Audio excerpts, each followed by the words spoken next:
Please welcome to the stage, Jason Lemkin, founder and CEO at SaaStr.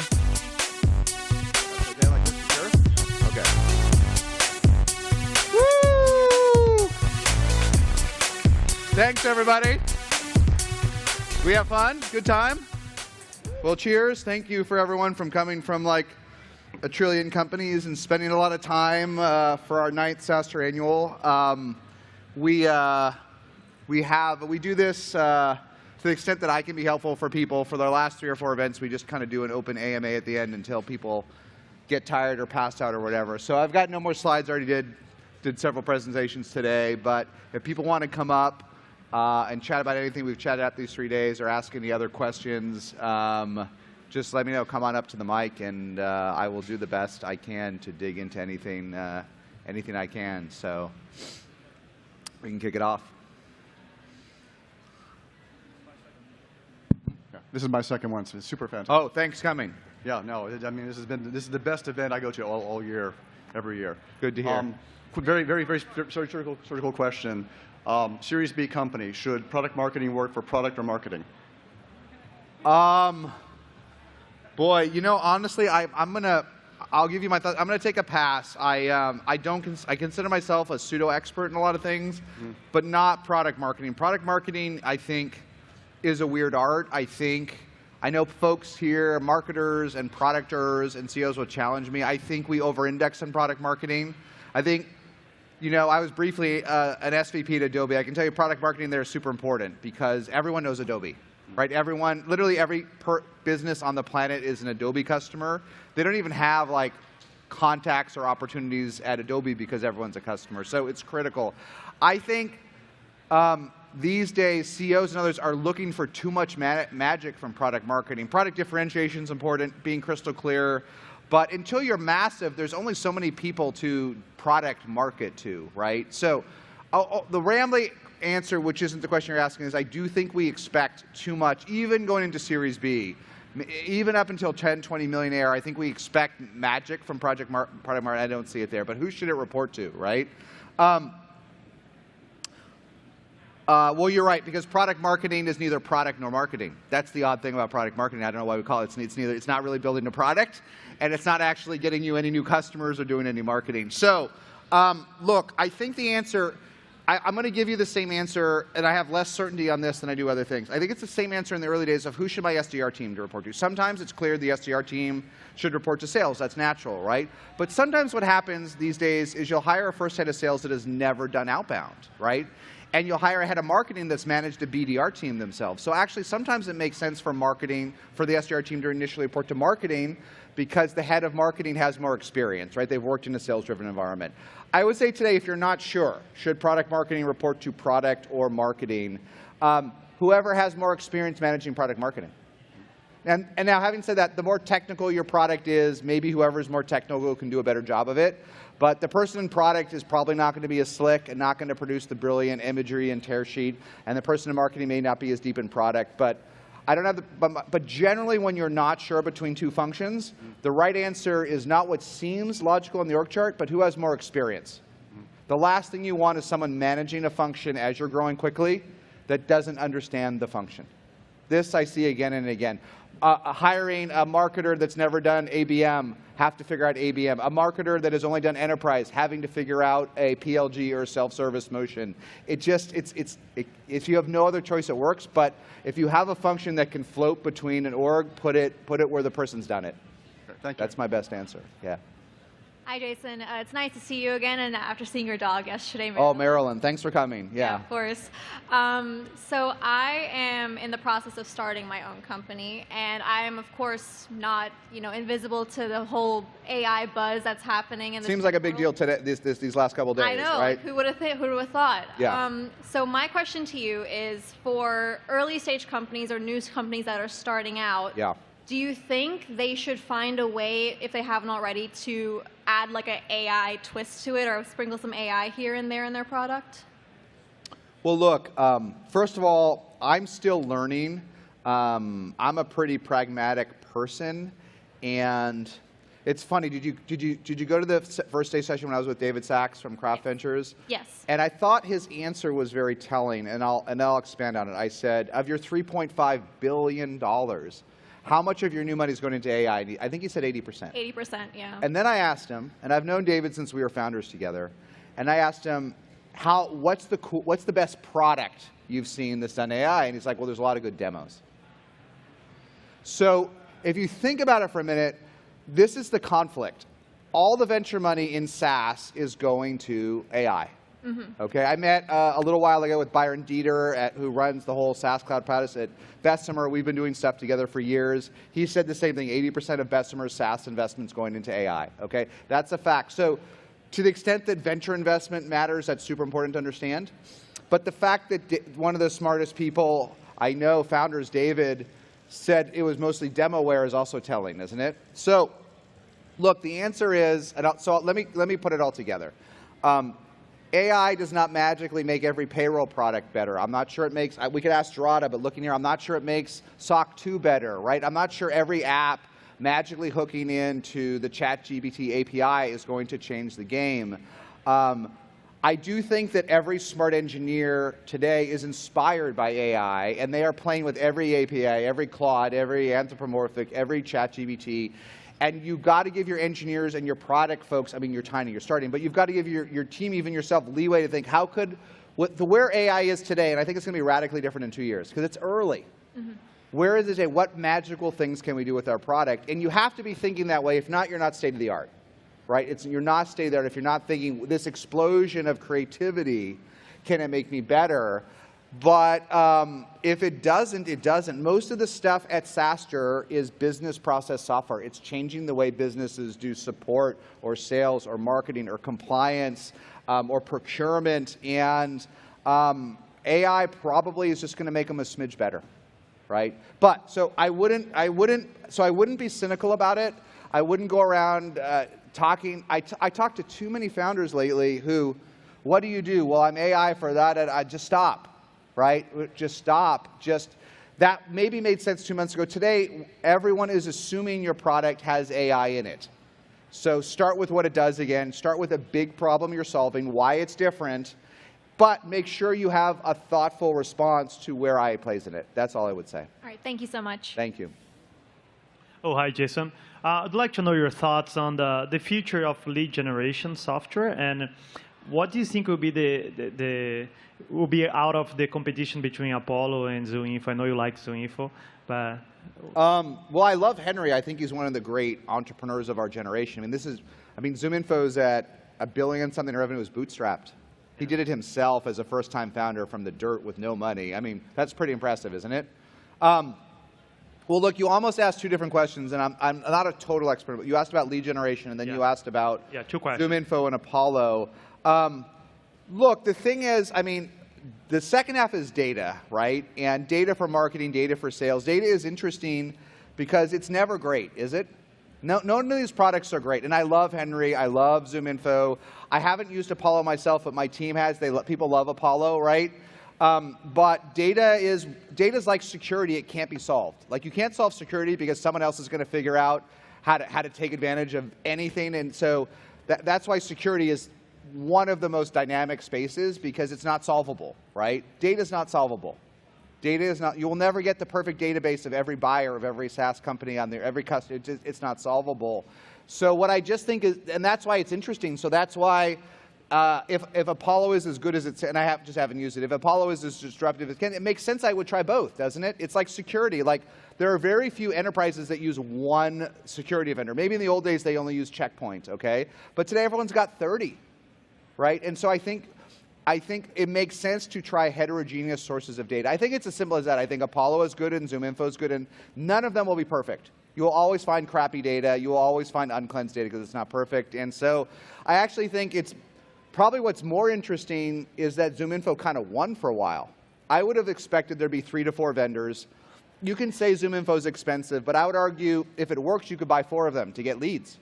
Right? You can always afford more. I'm more surprised there weren't more ZoomInfos, and I think there will be more. As much as we can innovate in the space, it'll be constantly, slowly innovating. That's as far as I think.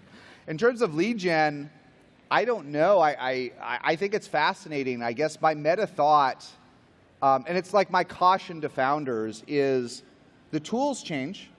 Apollo is newer, right? The tools will change. HubSpot, half the founders here use HubSpot CRM, probably 0% did 7 years ago, right? Like the tools change, the tools get more sophisticated, the tools do scheduling and calendaring and meetings better, and they summarize your meetings and they do stuff, but the basic motions in sales and marketing haven't really changed, have they?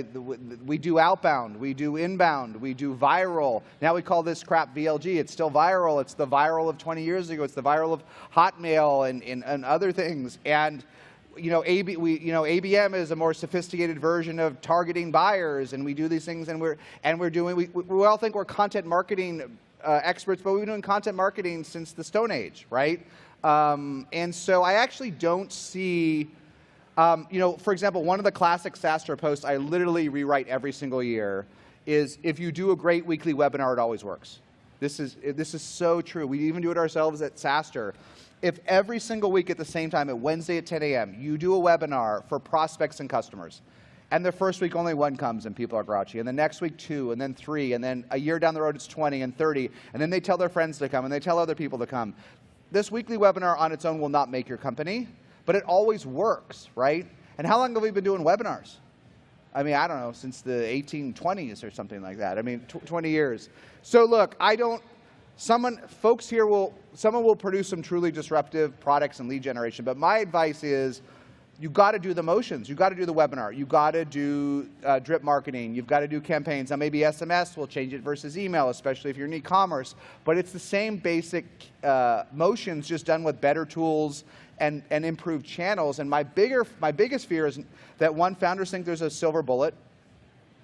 Someone asked me this morning, what do you think of the fact that affiliate marketing is completely disrupting early stage SaaS? I'm like, I don't think it's disrupting it. I think it's the same old set of things. I haven't seen it. I haven't seen everyone doing revenue share here, dramatically changing the folks that are here. I haven't seen that. I just see the tools getting better. So one, don't look for a magic bullet. And then two, and again, I'm not perfectly answering your question, but two, you've got to do them all. And people are lazier than ever in so many functions today. They don't want to do it all. They don't want to. I find it so hard to get anyone to do a weekly webinar anymore. People don't want to do drip marketing themselves. They think they're above it. They don't want to do events. They don't want to do the booth. They don't want to do the steak dinner. They don't want to do field marketing. They just want to be strategists. Everyone wants to be a strategist in 2023. And what happens is, that means you don't do the basic. Instead of writing great content for SEO, you outsource it to some crappy agency that recycles ChatGPT content. You know how often that works? Nonce. If you were here last year, were you here last year perchance? No. Well, Dharmesh and Brian, the co-founders of HubSpot, came, and I knew a lot about it. I knew them, but one of the things they did in the early days is, for 2 years, each of them had to write a blog post a day about marketing. 2 of them. That's 365 times 2 times 2. What's 365 times 2 times 2? A lot. 1,400 pieces of founder-created content, not ChatGPT, not some crappy agency that would write a post of how to do marketing. Great stuff. And so the problem today is people don't do that, right? So rambling answer, my advice to folks, you've got to run the whole marketing playbook for real. You can't be lazy. If you do anything that works, if you love podcasting and then bring a customer on every week, not once in a while, not once every 3 months, do a podcast for 52 weeks a year for real, invite a great industry leader and talk about something that matters in your industry, promote it. Even if only 8 people listen, I bet 1 was a prospect, right? It all works. But if you outsource it to some agency to do a lame podcast once a quarter, it's a goose egg, right? So I think more consistency, new tools, same playbook. That's my view. Thank you. Hi, Jason. Hey, thanks for coming. Thank you. I'm founder of an early stage company, and I'm both CEO and head of product. Many are. Sorry? Many are. Yeah. Many are both. Many are both. Common, yeah. It works until it doesn't. That's the point. Exactly. The point is, now that we've figured out the value of the product, which is the vision coming true, we want to move more towards PLG and help the client serve themselves a little bit more. And I've never worked as a head of product before. Yes. And I feel like it would be now it's the time to bring someone with a bit more technique and experience. But then the product will lose a little bit of the vision. It will. How do I balance? How do I make this decision? And what have you seen? Okay, let me give a longer answer. First, listen, I was a product-focused founder myself who, back in the day, we didn't call it PLG, we called it self-service and viral. Okay, I'd never done it. I wasn't an expert. There were no SaaS experts 15 years ago, but there were B2C experts that knew how to do this, right? I didn't know how to do it. What I knew was how to make a product that was incredibly simple to use. I was relentless. My CTO almost killed me because everything had to be easy, everything had to be frictionless, everything had to be onboarding. We had free trial. Like, not that many people do free trial because it's conflict, but it forces you to make the product even easier to use, even more PLG, even easier, okay? So I did it, you can do it. Like, if you've used software. So my point is, I think if you are a product-focused founder, there is no, and let me go to the second part. Too many founders these days, oh my God, at 1 million, 10 million, 20 million, I hear something in board meetings, other meetings, and I want to bang my head on the desk. And you know what it is? PLG is a silver bullet. Growth has slowed. Growth has stalled. What's the answer? PLG. No, PLG is nothing. PLG is like cloud. It's actually nothing. It is an amorphous term that properly used describes a set of actions and motions that is helpful. Improperly used makes no sense. There are no cloud magicians. If you can't hire someone to magically cloudify your application, and you can't hire, there are no PLG magicians. If you don't know, you got to learn it yourself. You got to do it yourself. And if you're product focused, you can't do it yourself. Hiring someone to do this will be a failure. That's my simple answer. And it is not a panacea. It is not a panacea. If you cannot force your tiny team to go to self-serve, to do all this stuff, then it's not your DNA.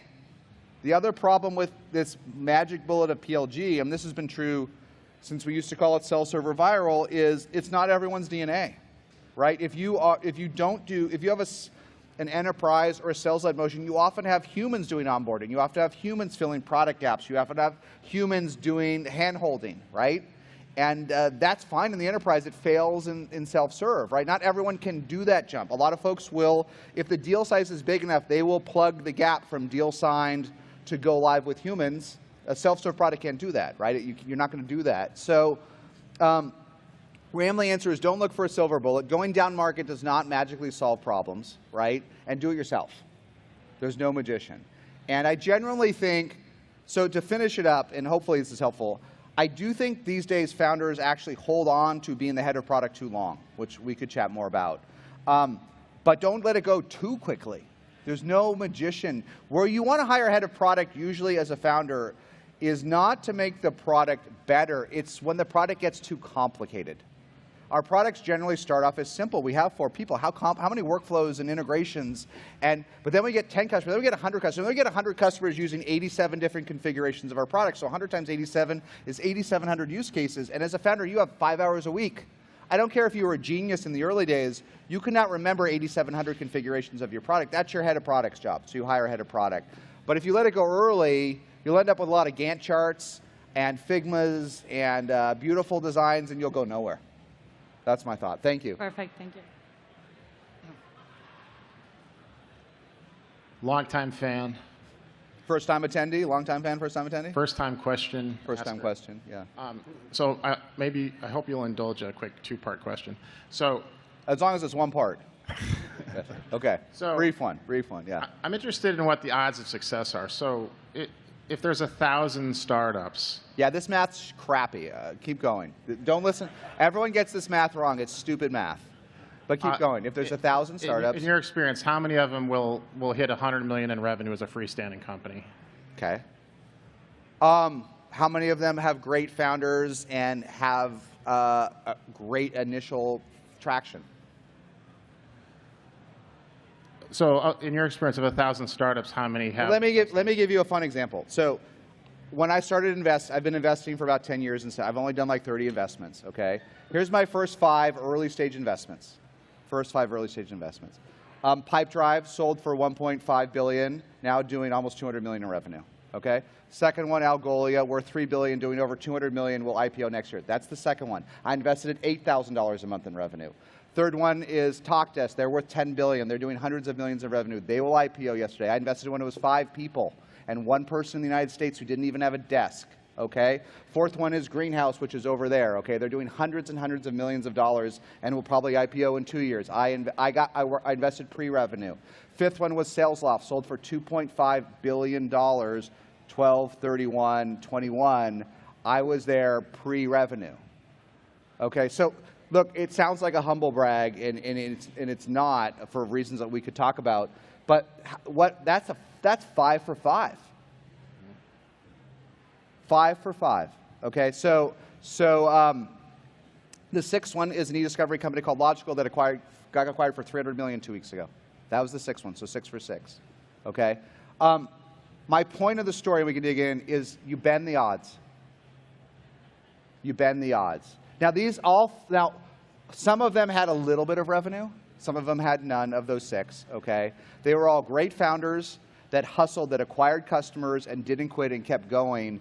And we could talk about the different case studies because they're fun, because it's fairly diverse and different set of founders.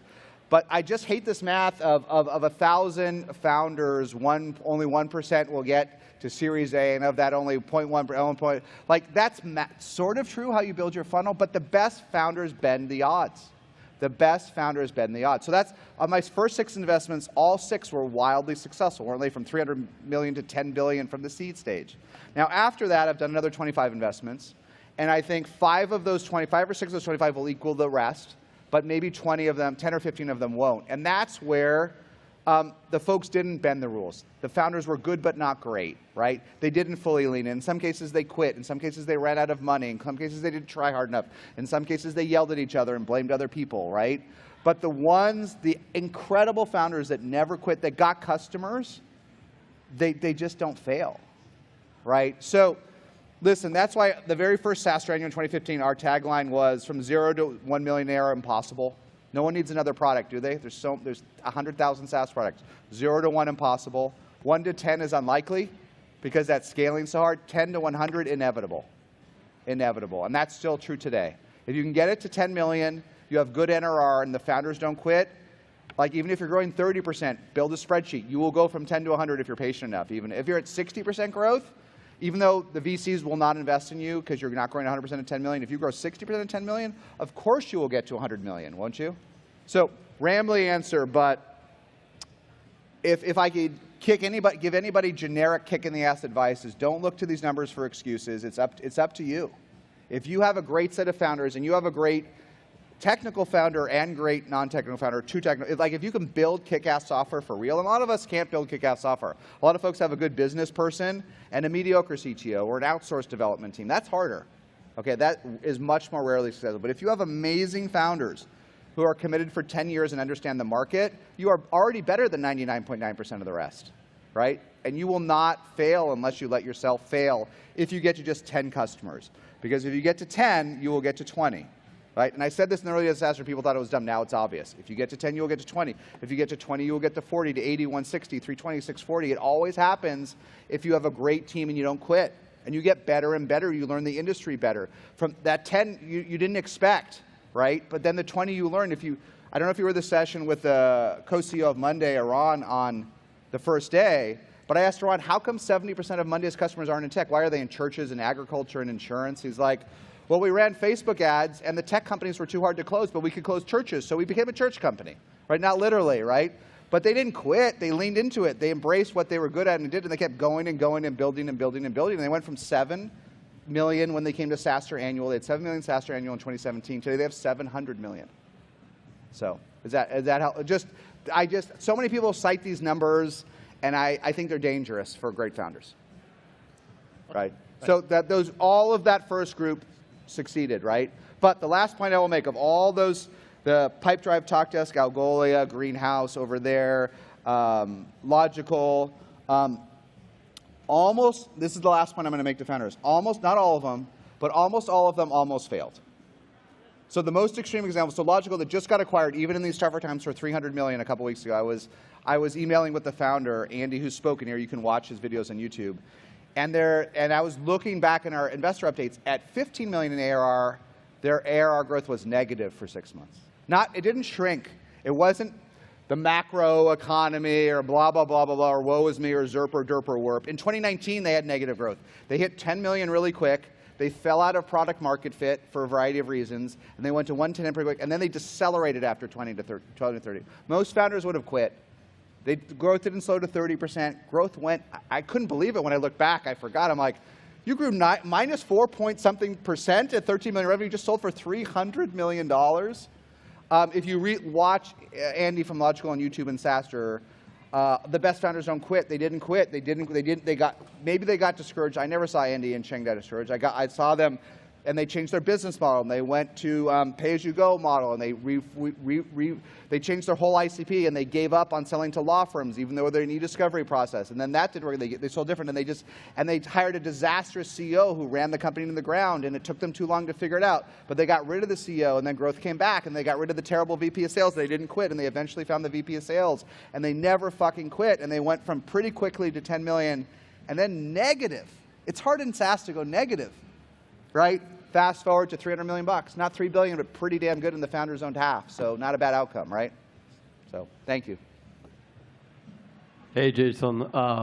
It's going to be the same questions that same question that I asked you yesterday, but we had like very, very short time. Remind me, I'm getting a little tired. Perfect.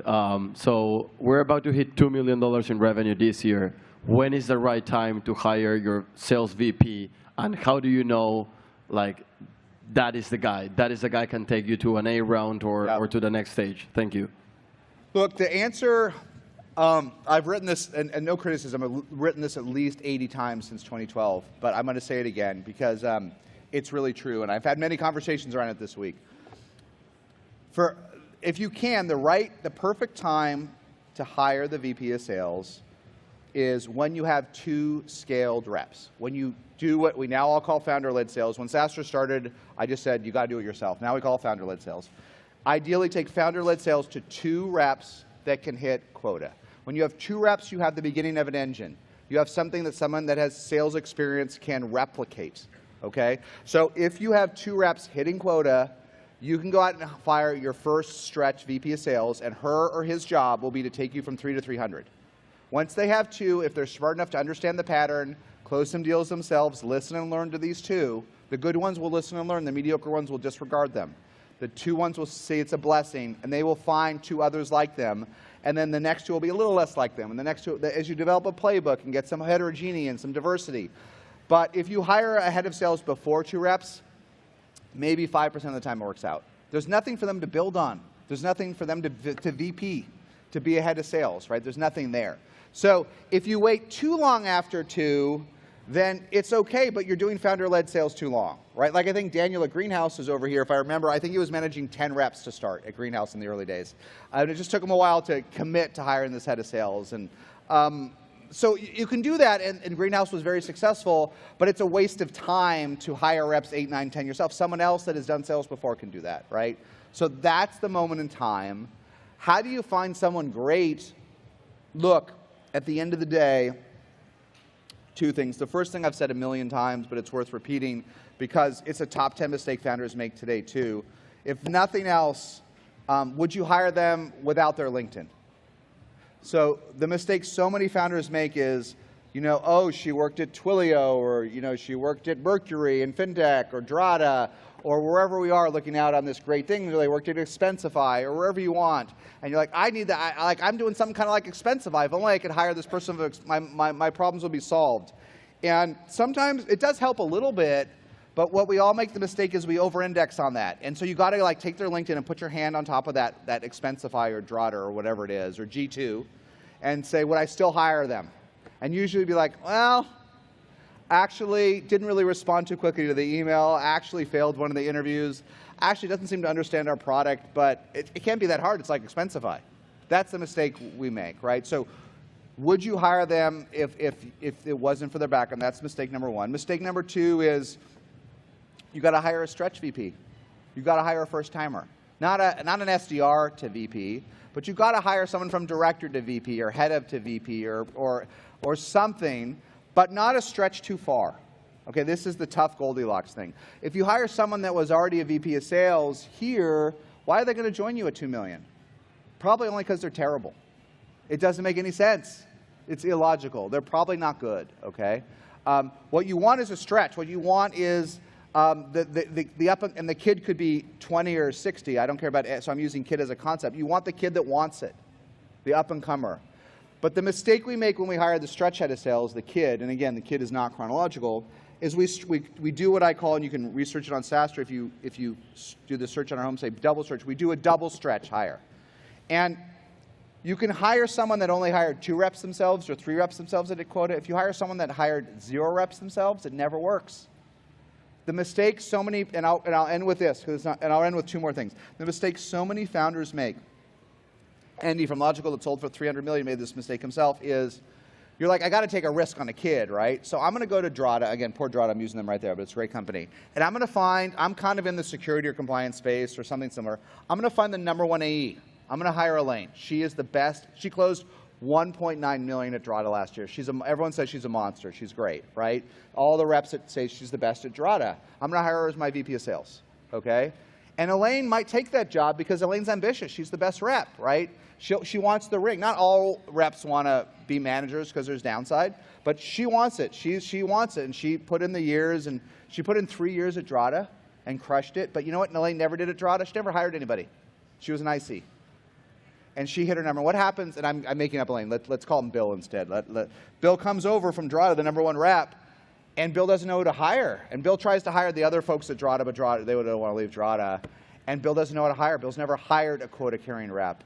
And Bill can't find anybody, and 30 days go by, and it's bad. And so Bill hires a random recruiter, and Bill starts bringing in random people because he doesn't have a network to pull from, and he doesn't have people to bring in, and he doesn't know. And the random recruiter gives them the really mediocre candidates, and they don't really want to work for Bill because he's never done this before, and he's not that polished. And you start hiring C reps into it, and then everything spirals and falls apart. Okay, so the ideal stretch head of sales, the ideal one is they're ambitious. They get it. You believe in them. But they have to have hired a couple people that hit quota. 2. If they've hired 2, you can run the risk that they will hire 100 for you. They can reproduce that experience. But if they've hired none, I almost never see it work. And again, I'm having fun with Andy Logical that just sold for $300 million. I remember we literally had this conversation, and I got in a lot of trouble for it. And he hired this top AE from this company. I said, whatever you do, Andy, don't hire this guy, right? And it got me in trouble because he hired this AE out of another company I'd invested in. So now I had 2 CEOs mad at me, yelling at each other. I told them not to hire him. I'm stuck in the middle. Hires like 5, never hired anybody. All the next 5 people he hires are terrible. They close nothing, right? So that's the long-winded summary of stretch, don't double stretch, put your hand over the LinkedIn, and make sure you truly believe in them.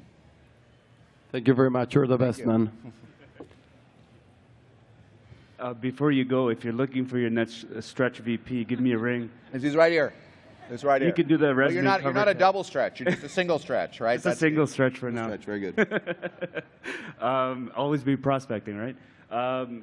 So related. Well, yeah, but let me follow up that question and answer yours. Sure. Related to the point is, when you hire your first head of sales, how do you know if they're a stretch or a double stretch?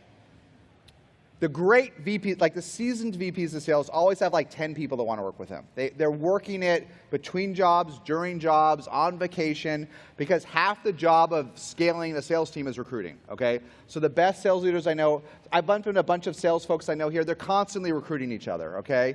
And they always know, hey, when I love my current company, but when I do my next thing, Justin and Ellen are the 2, you always hear Justin and Ellen are who I'm going to bring with you.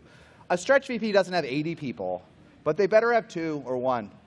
And when you go to interview that stretch VP of sales, stretch head of sales, ask them who they're going to bring with you. It's one of my classic 10 interview questions on SaaStr.com. And ask them, and you don't need 50. That's when you're late stage. But make sure they have 2 and go interview those 2 and find out if they will come with them. Sometimes they make the 2 up. Sometimes the 2 are notional. They're like, oh, I'd hope to get Elaine and Bob, but I've never talked to them. A real head of sales is recruiting Elaine and Bob constantly, year after year after year after year, right? I don't mean grooming in the slightly toxic or pejorative sense. I mean in the old-fashioned sense. They are grooming leaders. They are grooming their team month after month after month after month. That's part of the job. So if they have no one to bring with them, don't hire them. So a transition question. Okay, ask your question, sorry. You just made my interview a lot harder. Okay, well, see, you might be a double stretch. I'm not saying you're not very good, but you might be a great double stretch, right? And if you do, okay, last point, if you make the double stretch, if you hire someone that does not have anyone to bring with them, right, that has not scaled, at least hired themselves, not inherited a team, not was given a team, but hired to themselves. If you're gonna do the double stretch, there's only one time it sort of works, is really early. Because if you hire a double stretch head at $500,000 in revenue, $250,000, and you can afford it, they have more time. They have more time to learn on the job, and they have more time to start as an IC, to basically carry a bag themselves, not for a week or a quarter, but to carry a bag for 6 months, right? And they can basically be a team lead. And if you love them, if you fall in love with them, you can take a high risk that they will be good recruiters, but you got to go really early. You got to go really early. Awesome. Yeah.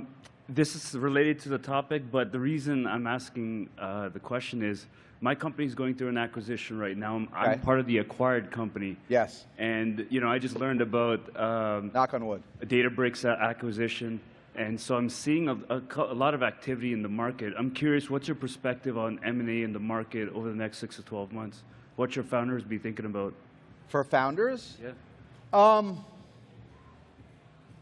Well, look, I do think M&A is definitely for companies that are north of 20 million in revenue, that are not burning a lot of money, like the logical example from 2 weeks ago. There's a lot of M&A interest for a variety of reasons.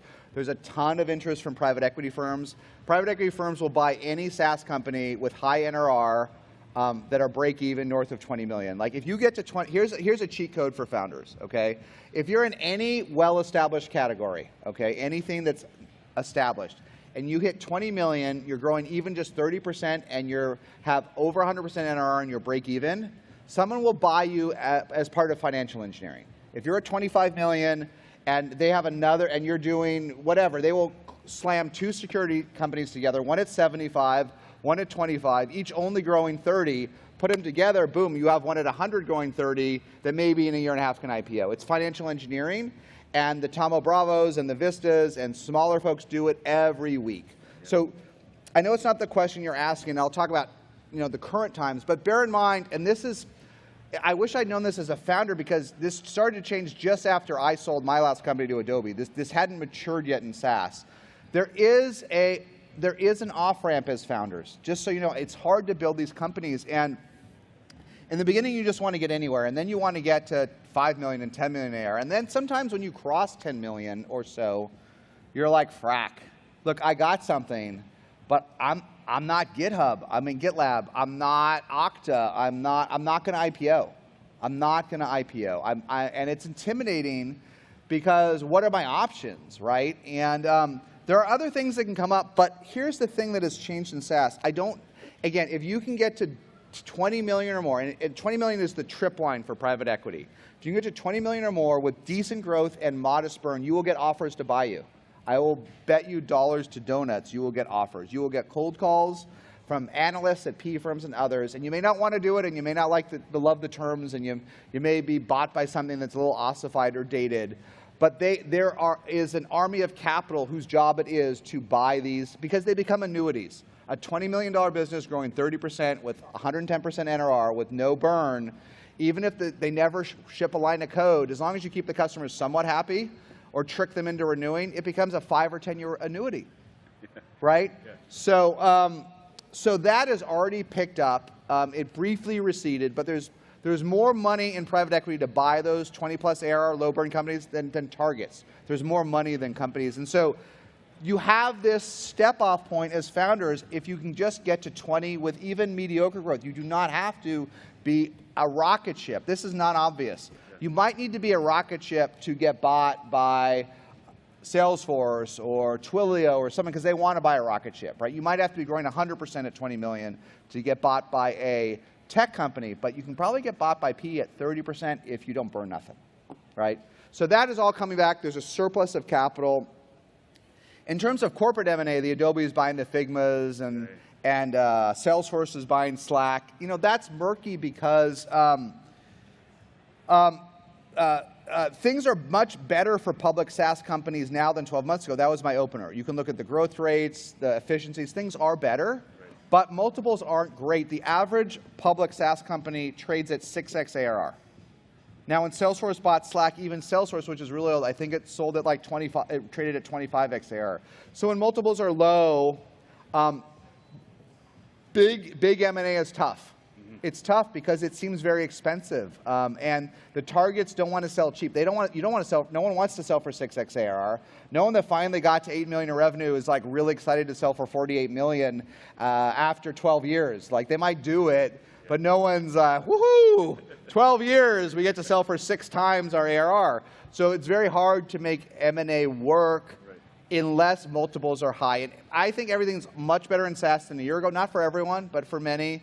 Things are better, and that was my opener. Multiples are the big question mark. They're not great, and this will dampen, no matter what anybody says, this will dampen M&A. And everyone's like, oh, you know, what M&A is stupid. You should buy companies when times are bad, and you should not buy things when times are good. It's not that simple because the big companies do better when times are good too. So when actually Salesforce had a great year this year, but the multiple is still low. When you're trading at 20 or 30x revenue and you can buy something for 18x, it feels cheap, right? If you have to pay even 10x revenue today, it feels expensive, right? And so M&A gets paralyzed when multiples are low because the bargains aren't there and no one good wants to sell. No one good wants to sell cheap. Yep. No one good wants to sell cheap. So there's not going to be a magic renaissance, but since things are a little bit better in the public markets, I believe that every public company wants to do cheap M&A.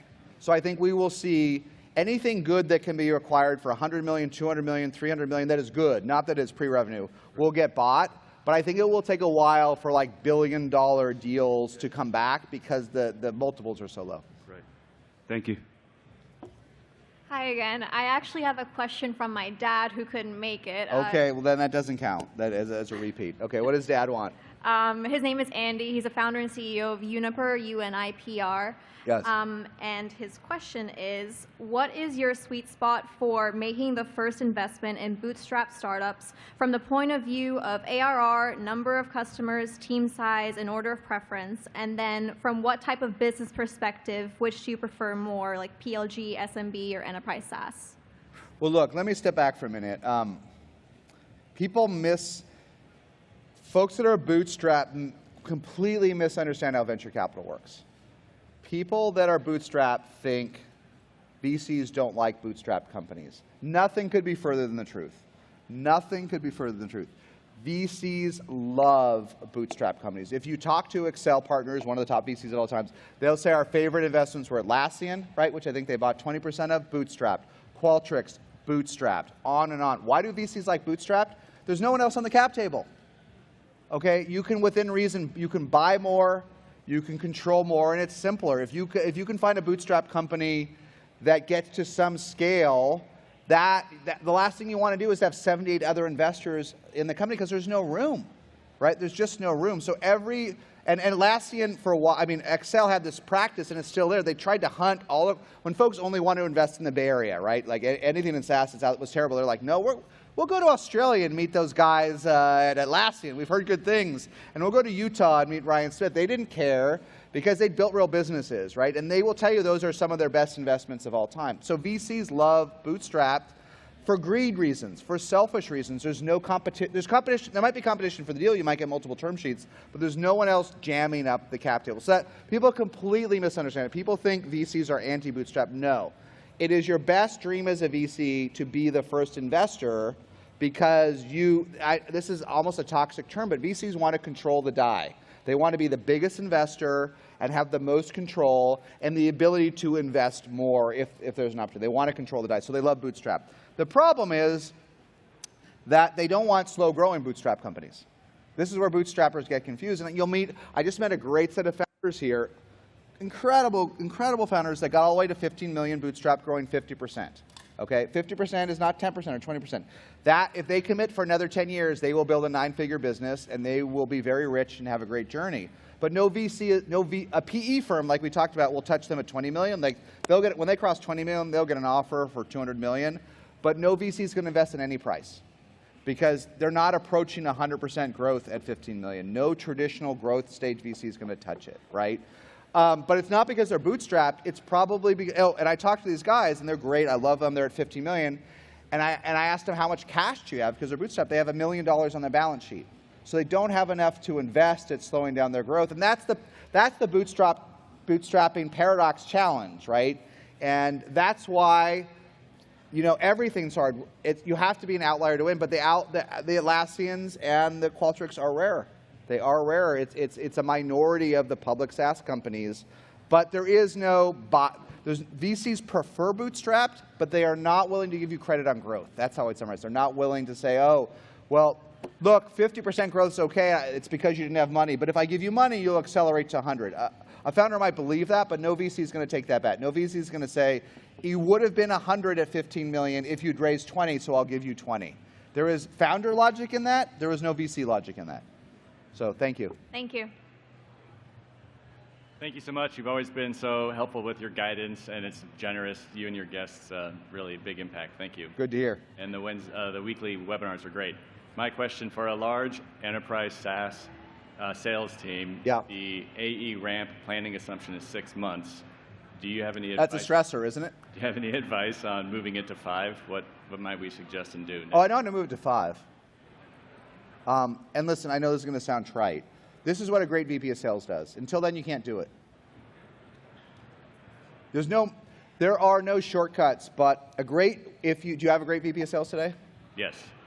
That should be her job. Take a month off it. Because what a great VP of sales does is create more urgency.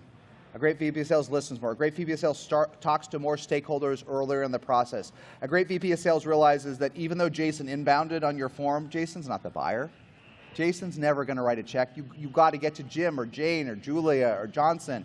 The junior AE is like, oh, I got this great deal that came in inbound. It's $1 million a year, but it's the wrong person, right? There's a million things a VP of sales will do to cut your sales cycles on the order of 20 to 30%, but not half. It's not possible. You can't accelerate procurement. You can't accelerate discovery past a certain point. If you need to do 5 discovery calls with 7 stakeholders, you can't do that in an hour. It can't be done. But I guarantee you, like a great VP of sales should increase at least some things quickly 20%. Make things 20% better. Maybe for yours, it's not sales cycles. Like maybe they're better at something else. That's okay. But I will tell you in my experience, when a VP of sales comes in, they know time's the enemy of deals. Right? So if you bring in a deal quicker, it has a higher chance of closing, right? And they know how to create urgency when it doesn't exist, right? And they know how to quickly identify who matters in a deal and who doesn't. Just add those 3 factors together, sales cycle is shortened. They know, right? And they know time's the enemy of deals. Thank you. Jason, appreciate you. Around 11 million in ARR. Congratulations. Bought the company a few years ago. We have 1 person in sales, like a consultant, 100% inbound. We're just about to hire first VP of sales. So it's mostly self-serve, or how do you do it with 1 person? Like it's a consultative engineer who does 11 million of sales herself? It's ARR, so it's like a 15-year-old company. So okay. So the growth's slow. Okay. Yeah, growth is slow. Okay. Just hiring the first one. I know you mentioned that we should have 2 AEs. You got to have 2. You have to have. But we are doing the flip because we don't have a salesperson. This guy's an engineer. So have to have 2. So we're going to hire the salesperson and then... Salespeople. One. No. We're hiring a VP. No, you misheard me. 2. We're hiring the VP first. I know we're doing the flip side, so I'm just wondering. Listen, you're at 11 million. It's very risky, but you can hire the VP of sales first. You may not have an established sales process, but you certainly have an established business, right? Mm-hmm. So I get it. So you're going to hire the head of sales first. Okay. So how long would you wait to hire the 2 AEs? Would you hire them immediately, or would you have this person? Can you afford the 2 AEs? Could. Okay, so here's my evolved answer, and I've been thinking about this a lot, and I'm going to update my classic SaaStr post on it. You have 11 million in revenue, so you can hire the VP of sales. You don't need to hire a kid first, right? They've got to carry a bag, and they've got to close a significant amount of revenue themselves, and then hire 2. That's my question. They have to hire 2. How much revenue and how long? If you're hopefully not much more than a quarter, because you're running out of time if it's more than a quarter, right? Listen, there's something I wrote a long time ago that got misconstrued, so I got to deeply update it soon. I wrote a long time ago that, and now I'm going to put some asterisks and daggers next to it. I wrote a long time ago that in some senses, Like, too many founders get cheap in the early days, and they want a VP of sales to not only be the VP of sales, but hold a full quota, right, so they can pay for themselves. That doesn't work.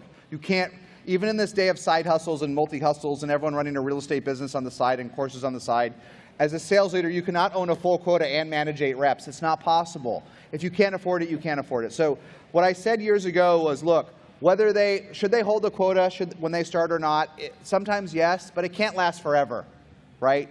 And that is true today, but people somewhat misconstrued that to think it doesn't matter if they ever hold the bag.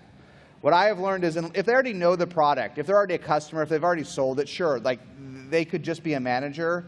But I think 80% of VPs of sales today should close when they start. 80 to 90%, they got to close. Now, ideally, it's just a quarter or two, and then they assist deals. They join deals with their team. Because if you ask them to close themselves without any help for too long, you will run out. You can never grow, right? But I would either ask them to hold a full quota or half a quota for a quarter, close 2, 3, 4 deals, and then bring in Jack, Jane, Jill, Joe, and Julia to fill it out. But the mistake I see, and I'm going to rewrite this to be clear. I see this again. I was just talking with the CEO out here at 15 million in ARR that I know who made this mistake. He hired a VP of sales that I know that's pretty good, okay? And it's a complicated product. It's not technical, but it's very complicated workflow. So he hired a VP of sales that actually was good, but came from a slightly less complicated industry, so that's hard. You want to hire someone always from something that was a little harder or more complicated. That's the other cheat code in sales. It doesn't have to be 10 times. Hire someone from a little harder or more complicated, and it'll be like gravity is lower at your startup.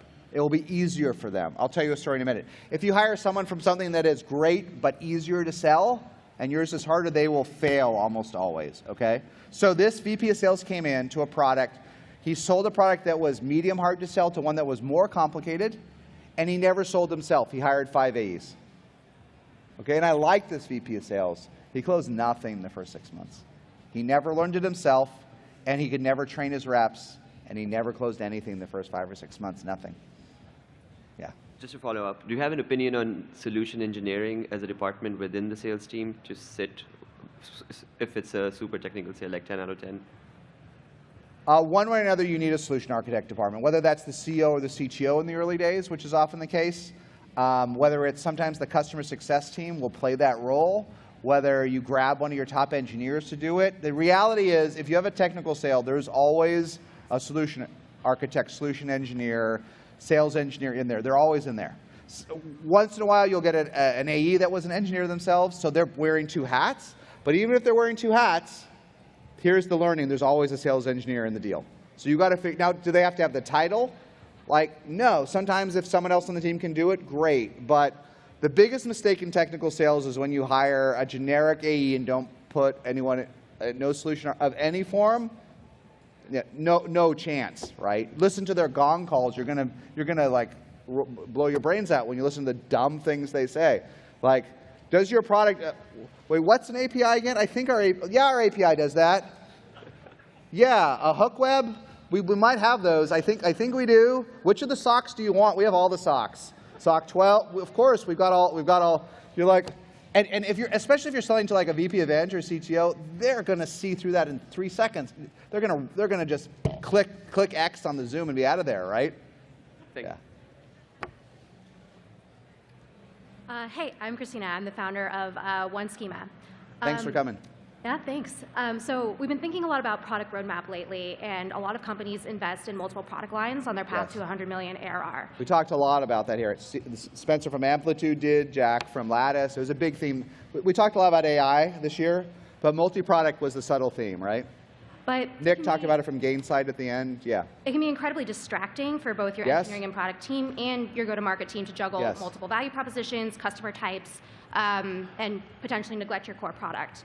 So how do you know when is the right time to invest in a new product line? Are there any red flags for when it's obviously the wrong time?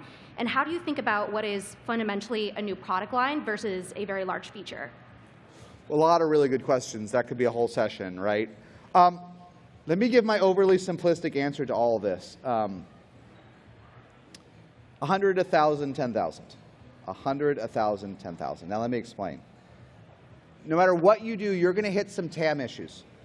People talk about multi-product, but the main reason great founders talk about it, like Spencer and Jack, is because they're starting to exhaust the market for their initial product, right? It's not a weapon or to make more, it's because they're worried that once you approach 10% market share, in your, not in the whole world, but in your core ICP, your core market, it starts to slow down at 10%. The good news is your brand picks up at 10%. People have heard of you. They love you. So it starts to feel, it's weird as you cross 10% market share because it's both easier and harder. The good news is you're in every deal.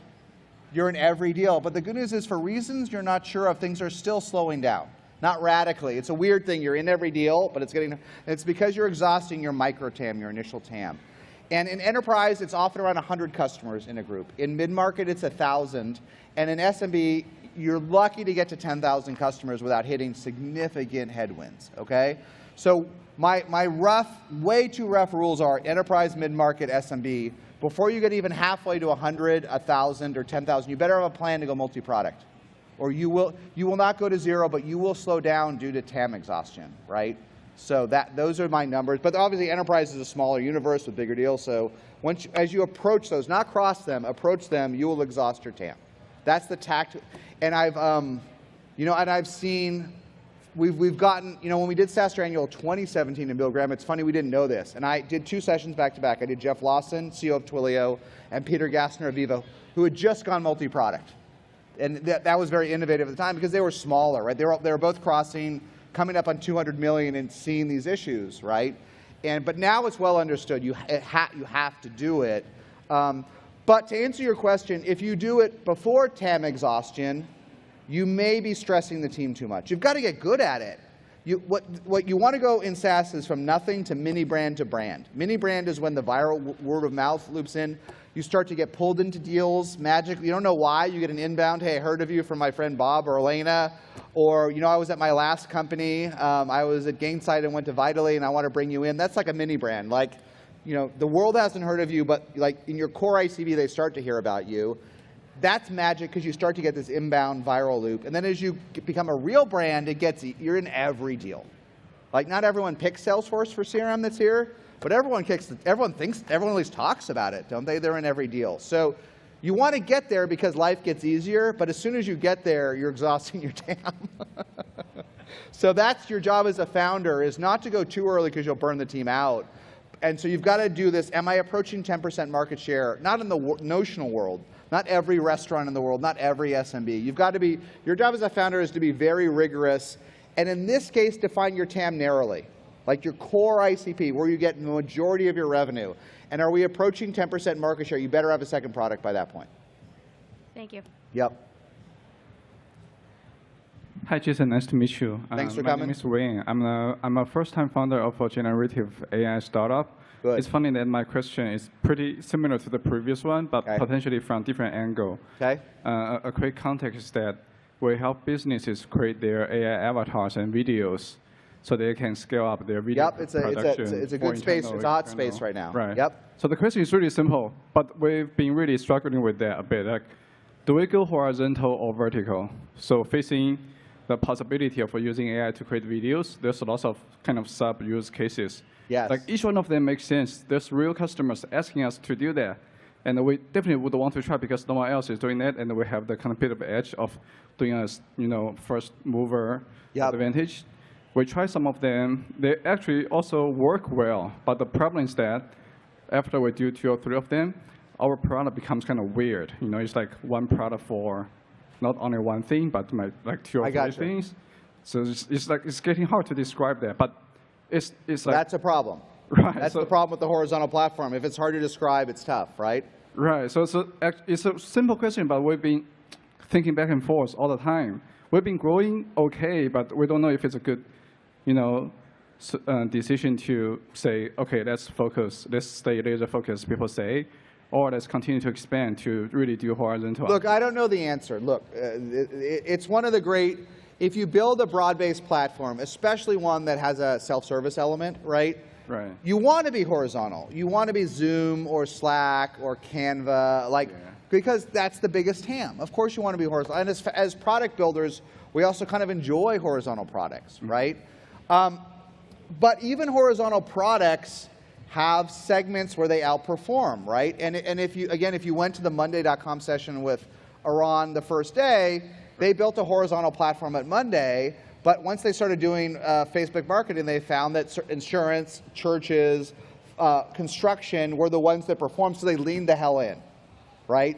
And so, look, I think that the conceit, the founder arrogance or conceit is that you can be totally horizontal. Because even in a horizontal, you're going to have verticals and industries that want to use you, right?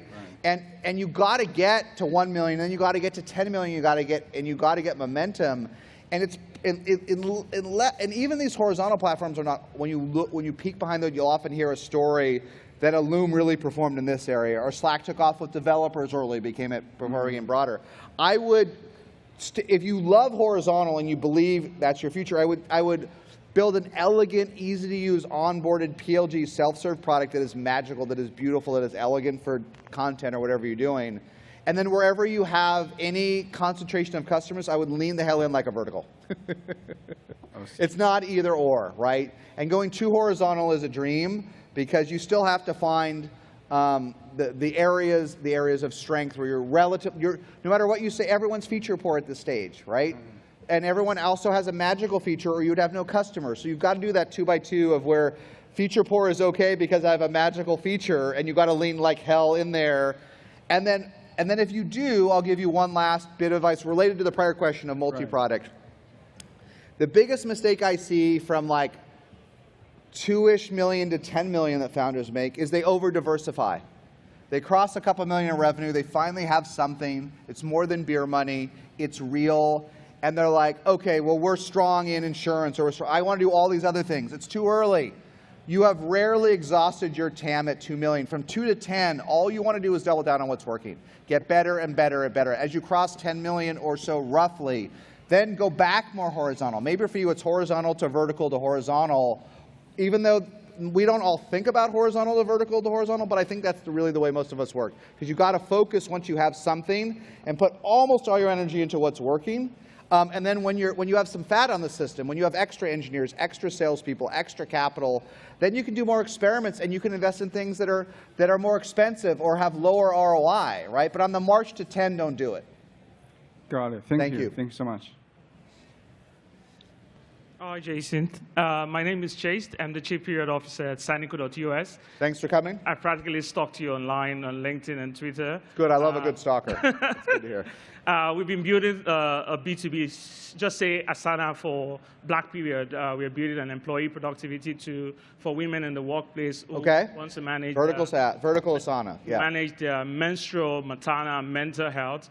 And we've been able to at least see that we're in the pre-seed stage. And currently, our secret, we wanted to be able to ask you for your secret sauce to be able to support pre-seed founders, because truly there's certain startups who will continuously get this funding because startups are not able to at least write the same language that investors are looking out for. The struggle to come for conferences like this and even getting the right investment or flights and hotel to be able to be participant of assessing the it's expensive. It's really ridiculous. And we see ourselves like very resilient to doing this. But we want to be able to ask you your secret sauce to be able to at least see for the SaaStr fund to be able to support pre-seed funding. And we would love to invite you to Tulsa, Oklahoma. Thank you. Well, look, I'll give a quick, for me, I personally, when I invest, I don't invest before 10K MRR. I don't do any pre-seed because I'm not smart enough. I want to see 10 customers, 15 customers. I think my secret sauce as a SaaS founder that is passionate about go-to-market is if you're a great founder and you have 50 customers or 40, I'm pretty good at figuring out if you can get to 4,000. I'm pretty darn good at that. Figuring out if you can go from 0 to 10 customers, my track record is muddled at best. So I don't ever do it as an investor. I'm very narrow. To the broader point of this chicken and the egg issue. How do I don't have traction. I didn't come out of Stripe. I don't have the perfect connections. It's unfair. How do I get this pre-seed funding, right? It is unfair. And the real answer is, look, it sucks. And the only answer is, one, if you really need money, find angels. And I mean angels in the traditional sense, angels. because you haven't taken off yet, right? So there's nothing for a traditional financial investor to sink their teeth into. If you come to me and you're at 10K MRR and you're tripling and you have cool stuff, I can sink my teeth into something. I don't care where you went to college or who you know or whether you went through YC or Stanford. Personally, I don't care about any of that. But everyone needs something to sink their teeth into except an angel. And that's why, as unfair as it is, why do the Stanford and MIT graduates so effortlessly get capital? And I don't care where anyone go to college. I don't think I've invested in any. But it's not irrational because it's some indicator. It's something. I was speaking with Michael Seibel from Y Combinator because he was here this morning. 85% of their batch get funded, and they hit their funding target. You know why it's 85%? Well, one, most of them are pretty smart. There's a filter. But for investors, it's helpful because it's a sign. Like, a lot of them are going to fail, but you know what came out of some good stuff came out of Y Combinator. So the earlier you are, you got to look for some kind of sign. You got to look for something. And privilege sucks, and being a Stripe alum is unfair, and coming out of YC is unfair, and coming out of Stanford, it is unfair. It is not fair. And I don't have the answers because the earlier you got to look for something. It is too risky to invest early unless you are genuinely an angel. So it may take you 2 years to raise this money. You may have to talk to every person on planet Earth because you aren't the Stanford, YC, Stripe alum, perfect everything grad who also closed $100 million at Salesforce and was the secret co-founder of Dropbox. You're not that. And it's not fair, but I know this is hard to hear for folks. It's not designed to be fair. Here's the last thing. People think that venture is supposed to be fair. It is not about fairness. Maybe it should be about access, but it is a niche investing category. It is a niche of a niche of a niche of a niche. Most VC firms perform terribly. It is a terrible investment. You will hear this again and again. It is true. Most VC firms meet with thousands of founders and still do terribly. They're still terrible assets, right? It is a brutal, terrible industry where if you actually saw the numbers, most VC firms underperform NASDAQ. So why would you invest in venture if I can buy a QQQ ETF tomorrow and sell it if I don't like it? Why would I stick my money in venture where I don't get my money back for 12 years? It's not fair. There are access issues, there are inequality, but the asset itself is so tiny and niche, it cannot create fairness. And so if your job, so there is a classic thing in venture, which is the further you are from obvious, the further you are from privilege and having all the boxes, the further you're going to have to go to raise venture capital. It is not fair, but it is also not unfair in the sense that you don't have the signs. It is unfair. Like but if you get frustrated with it or angry, you'll get nowhere. And you have to be honest with yourself. You have to say, look, this is a little bit unfair.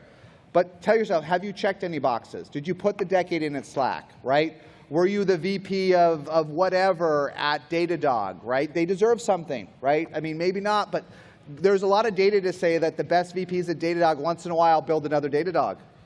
Okay, there is data to suggest that, but you don't have any of that, right? So it's a come to Jesus thing where, again, I want to say it because people feel like it is unfair.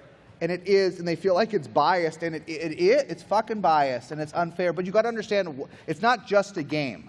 When this asset class doesn't outperform NASDAQ, like understand the flip. You got to understand who's on the other side of the table, even if you don't like it, right? And they may be making fees, and they may be driving a fancy car, and that's a different discussion of how. But they're not making a ton of money in they're not delivering a lot of results, and so. Again, I say this just to be helpful, that I don't think venture will get fairer for pre-seed. I don't think venture will get fairer for folks that don't check any boxes. It sucks, but venture is a business. And here's 2 last points. And I know founders especially haven't gotten this last 4 or 5 years. Venture capital is a niche asset class only designed for outliers. The job is to find an outlier. It is to find a GitLab, it is to find an Okta, it is to find a Stripe, it is to find an Algolia. That is the job. The job is not to find a $10 million exit or a $50 million, $100 million, or even a $500 million exit. The job is to find outliers, right? And folks will take risk if there's signs you might be an outlier, right? The top engineer at Datadog. But if you've got nothing, you have to go further. You have to get, and then again, it's not fair, but typically if you're not finding true angels, if you're not hustling and finding folks that meet you personally and love you and say, I'll give you 25 grand, I'll give you 50 grand, because I met this kid I love. That happens all the time, right? Aaron Levy at Box couldn't get anyone to give him a nickel back in the day, but he met Mark Cuban, and Mark Cuban gave them $500,000 and said, I like these 20-year-old kids, right? Then he got mad and asked for his money back because he didn't want him to go enterprise. He thought that was a terrible idea, and when they went from consumer to enterprise, he asked for his money back. But he liked those kids, okay? That's an angel, isn't it? Yeah. But until then, you've got to check at least one box. And that box, it's a rambling answer, but I hope this is helpful. For most folks with nothing, with no privilege, with no Stripe, with no Datadog, with no YC, with no nothing, the box is revenue. The box is revenue, and it's 5K, 10K MRR. If you come here next year, and I know it's hard, if you come here next year with 10K MRR and you're growing quickly, and you do our Meet a VC program, and you sign up and you share your numbers in your deck, you'll get 20 meetings. But that's because you check the box, right? And I know it's not fair, but that's your job as a founder, is to work the system, right? So thank you. Would you be able to accept our invitation to visit Tulsa to speak to minority founders? I could, when you're at 10K MRR, I will. Before then, I would waste your time. Okay, thank you. Hi. We got time for like these questions, but we'll probably have to wrap after these 4. Thank you. Hi, Jason. I'm a huge fan. I've read a lot of your blogs on hiring the first AE. Thank you. And first 2 AEs. My question is, you've written a lot about the magical SDR at some of these early stage companies. And maybe a magical AE more than the magical SDR, but we can talk about a magical SDR too, yeah. My question is, I'm transitioning away from founder-led sales at $1 million in ARR. $1 million, you said? Yep. Well, ideally, you would. I just hired my first AE about 30 days ago. Just one? And then. But the post said hire 2, didn't it? My plan for the second one is essentially that SDR that we hired about a year ago from college, who just really killed it over the last year, promoting him into that AE. You have to. Or she'll quit. Is that the second AE, or do I need someone with more sales experience, and should I make it through? No, you can promote her. Okay. Look, you got, first of all, not exactly the question you're asking. You have to be, if you have a great SDR, you got to be communicating. Like, I think it's one of the top problems in SaaS structurally, I've got to rewrite this, is that we don't have a good career path for SDRs. Lars from Cloudera, he was at Cloudera, sorry. At Snowflake last year. He's the head of outbound. You can watch, he's been doing outbound since the beginning. He's so great. Watch his session last year. We've talked a lot about this. He's trying at Snowflake now, but there's no great career path. The best SDR should be able to make 150, 180, 190. If they can bring in massive business, they should. But instead, they all want to quit after 8 months and be an AE. You can't fight it today. Maybe you can be the one, but you're trying to fight human nature. So when you have a good SDR, you got to be communicating with them. What are your goals? And maybe you ask them to be an SDR for another quarter or 2, but most of them, unfortunately, and this is why it's exhausting to build an outbound team, the best ones will wait a year at most. So if she or he is saying, I want to be an AE, if you don't give it to them, they're going to quit anyway. So that's your second AE. Yep. And I think that's fine for year 2, and go hire another SDR. That's your A/B. Now, the beauty is this is great because you're going to run an A/B test. You're going to have one more experienced AE that doesn't know your company or product. Then you're going to have the SDR that probably will work out but might not, but knows the product cold. And you're going to get your A/B test, and you'll see how they perform, and you'll do a better job of hiring number 3 or 4 AE based on the A/B test. So it's good. Perfect. Just want to clarify. Thank you. Hello. Thanks for coming. Thank you. Switching tact a little bit, I want to talk about the journey from 10 million to 100 million. Okay. The inevitable. The inevitable. Yeah. You've alluded a bit to the difference between seeing this as a PE-backed journey versus a VC-backed journey. Yeah, or purely bootstrapped, but yes. Or purely bootstrapped. So what advice might you have for someone who has seen this journey on a PE-backed financial engineering path a number of times as a leader in a SaaS company and is considering the VC-backed version of this? What are the key differences, and what advice might you have? Well, there's a lot of nuance to that you and I could talk about offline, but might be too much for the audience. I think, look, it's the VC-backed. At the end of the day, 2 things about being VC-backed. Most VCs, at the end of the day, if you give it your all and make the money, they're fine with the outcome. Here's the paradox. But at the same time, they only want to invest in companies that can IPO. So you cannot make money in venture. Oh, thank you. You cannot make money in venture if at least per fund you don't have a couple billion-dollar outcomes. There's a few exceptions, but as a rough rule, let's say you do 30 investments in your venture fund. Not all 30 have to IPO, but if a couple don't, or at least 1 or 2, you'll never triple your money. And VCs, if they don't triple their money, they don't get another fund, and their business dies. It dies very slowly, over a decade, but they fail. They eventually lose their job as slowly as a human can lose their job, but you have to, and so you need an IPO or two. But, so they're not, if you're a good VC, you will not invest in any startup that you don't think has a shot of IPOing or better, okay? But the mistake they make is, as long as you don't raise too much money and you don't lose your investors' money, if you've done your best and you raise 10 million and you sell for 20, that's not going to make the fund, but no one's going to be mad at you if that's the right outcome, as long as they make money. Okay, so that's kind of like the groundwork. So then V versus P, it's not that simple because P doesn't do early investments, they don't do other things, but don't raise venture capital if you don't want IPO. That's what I'm connecting. Don't raise venture capital, or at least, let me qualify it with an asterisk and a dagger. Don't raise more than 5 to 10 million. Don't go to the double digits if you don't want IPO. If you raise a seed round and you don't really want IPO, but you kind of tell the folks you do, it's okay. Like, it's not that much money in, okay? Raise 10 million, the stakes go up. Raise 20 million, 30 million. All these unicorns that are struggling that raised money, they're friggin' miserable.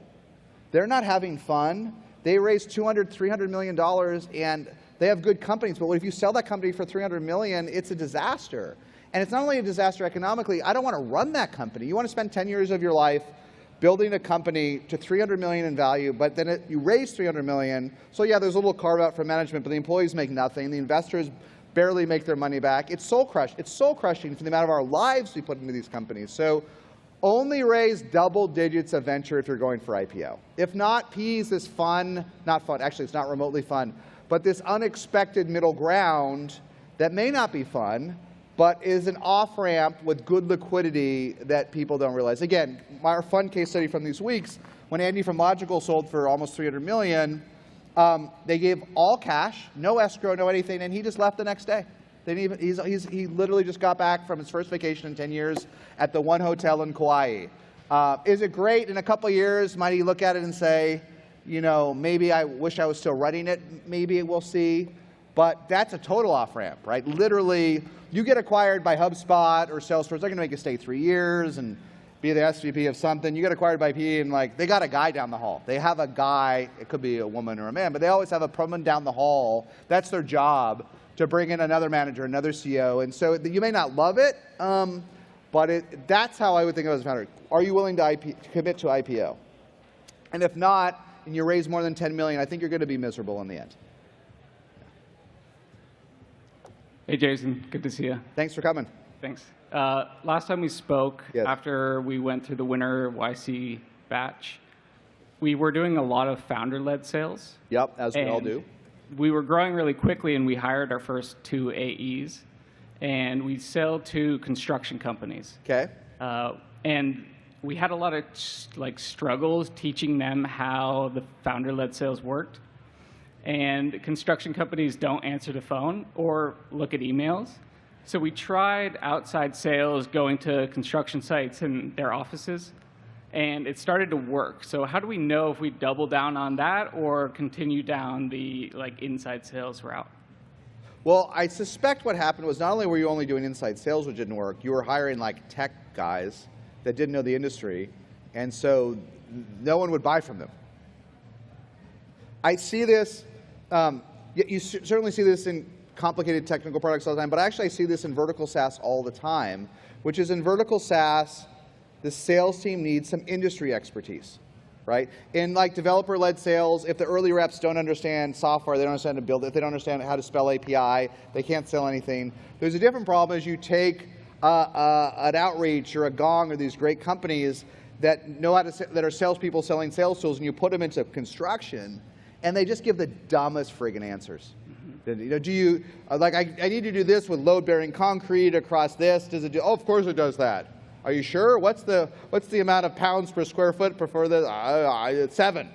And I see, what I see again and again is I see founders who are pretty good founders, and they hire rep after rep after rep that worked at Dropbox or whatever, and 100% failure rate, again and again and again and again and again. So if that's what you're seeing, or other folks, you're not alone. This is hard. You need to either be in deals with them or get them help or hire folks We usually over-index on domain expertise. It's transferable to some extent, but what's not transferable is going to something harder and more complicated to sell. It's not transferable. Maybe if you came out of the chemicals industry and you were really good and you wanted to learn construction, you give them 90 days, right? But you really understood the entire periodic table for sales. Maybe construction's easier. But we go the other way, right? We hire those and it fails. And so now you're finding that field works, and field probably works because that's where they are, but it might also work because they know the product better, they know the industry better. It might be two factors you're conflating, right? But whatever it is, you got to do more of that. Isn't it that simple? You got to do more of that. Right. But my point is, and maybe we can break on this, but that first group, and again, you're not, tons of folks do this. They hire the Dropbox or the whoever, the Rippling, the Checker, the cool ones, and they all fail in vertical SaaS, right? You're gonna, if you ask who else is in vertical SaaS like you, you're gonna hear that you're gonna have a beer here again. You're gonna hear the same story again and again and again and again. How they ripped through 10, and they just, you know, they were nice. Like they went to the customer dinner and everybody liked Bob or Bill or Eleanor but they sold nothing. Yeah. So take nothing. the risk on the construction worker that wants to work in tech versus the tech that wants to sell to. That's super risky, but I don't know that you have a choice. The only other choice, there's a third path, which for some is the only answer, is you have to be in every deal. If you're willing to be in every deal, you can make a lot of personas work. But you know, you got to think about that, right? And related to that, and then that's an option. But another point is that so many folks in vertical SaaS exit founder-led sales too early. Again and again, they exit it too early. I'm going to make up something that I'm not sure is true, but I'm going to do some work, and I think it's right. I think if you exit founder-led sales in vertical SaaS before 10 million, you fail. You got to suck it up, and you got to find the extra 20 hours a week. And I know you don't have time because you're doing product and you're doing HR and you're doing this and this and this. You're not going to get it. You might have to be in every deal. I know it sucks. Yeah. But you might have that. I see this again and again and again. They leave it too early, and yeah, you're selling the sales tool. You get some energy going. You hire a couple of folks from Gong and SalesLoft. You plug them in. Maybe you can kind of get out of a little bit of it. Never seen it work in vertical SaaS. And wait until the AEs are just efficient before bringing on a VP. At 10 million ARR, but maybe bring in the AE. But even when but here's the nuance. Even when you bring in the VP of sales, but you still have to be in every deal. Even when you bring in the VP of sales. The real reason founders in vertical SaaS or complicated SaaS, the real reason they fail all the way to 10 is they finally hire the VP of sales, and then they exit sales, and the VP of sales never understands construction or environmental science or the deep, weird niches of the contact center. They never understand it, and they run the Gennaro playbook. Is it budgeted? Who are the stakeholders? And it doesn't work. And so I would say whether you hire the VP of sales next week or in a year or whatever, you've got to be in every deal. At least think about it. Stepping out of the founder-led sales leads to just the plane crashing to the ground in vertical SaaS. So thank you. Thank you. Hey, Jason, thanks. This is my second SaaStr annual. It's been amazing. Good to hear. Yeah, so my name is David. I'm the CEO of Fondo. We make it easy for startups to file their taxes. Good. That's what we all want, easier taxes. All want, right? Can you get rid of our taxes too? Have you developed that product? Up to $500,000 This is the first time I've actually ever paid taxes, and it's not fun. Yeah, it's not. We can help you get money back. So. Okay. But you've talked a lot about the IPO window opening up again in 2024, and which is really exciting, especially all of us who might be raising money or thinking about it. Like, what is our valuation? What should we expect it to be? Well, you're not going to like the valuation impacts of the IPO window. I was going to say, what do you think the multiples will be, and today, how long will it last? Look, today, I don't mean to interrupt you. I'll answer half of it. You can finish, and then this will have to be our last one. The IPO window opening up is going to be good. It's going to mean that VCs will do more deals. It's going to mean LPs, who are the limited partners that give VCs, will give them more money, because this last year was the driest year ever for VCs giving money back to LPs. VCs basically have 10 years to give the money back and more, but it ebbs and flows. 2021 into early 22 was a record of money that went back out. The last 12 months were a low point. Money did not flow back, and it's all this great you can even be cynical about it, is all this great recycling, right? The LPs give the VCs money, the VCs give the startups money, the startups have liquidity, the VCs take 20% off themselves, they give 80% to the LPs, then the LPs give it all back to the VCs, and it's this virtuous circle. But for the IPO market's been closed for 24 months, so the virtuous circle is broken right now. So when it reopens, liquidity will follow, VCs will get more money to invest. But if the average company is trading at 6x ARR, it's not going to inflate valuations. It's going to create more appetite for VCs to do deals, but only at the margin will it increase valuations. Only at the margin. Only where there's like hysteria to invest, like certain AI deals. But other than that, unless there's massive competition, the valuations will remain mediocre. And what do you think it'll be the biggest impact in the multiples once companies start going public? Look, our job, listen, you know, I got to be honest, I was a founder for over a decade, and I've been investing for a decade too. I didn't even look at public multiples until like 2021.